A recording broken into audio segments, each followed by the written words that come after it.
Alright, this will be a short one. I was building the second Zeta and having problems, and it was driving me nuts. It was booting in funny ways. I didn't know what that was. I thought that I'd figured things out, then I didn't. So I showed you the fast boot change to the ROM, which eliminated some of the things it was doing that helped me troubleshoot it. Anyway, as it came down to, the problem is right here, is the connector. I thought I was being very clever. The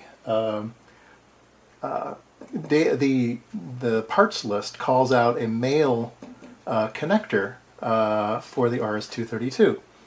And if you get a RS232 to USB adapter interface, it also is a male connector. So you have a male here, and then you're trying to plug in a male, and it doesn't work.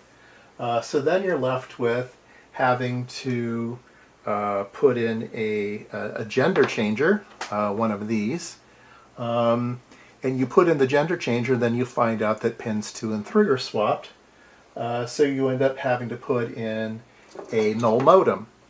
You have these two items that you have in here in order to use it. And I thought, well, I'll go ahead and put a female connector on the board, and that will get rid of my gender changer. I'll still need the null modem, but that's a whole lot better than it was. Maybe I would get lucky and pins 2 and 3 would be right, and I could just put it in directly. That just doesn't work. As it turns out, if you look at the pinout between a male and a female on RS232, if you replace the male, which is pins 1 through 5, and you put in a female, you end up with 5 through 1. It just reverses the order. And so it doesn't matter if you use a null modem or a gender changer or anything, it's not going to work.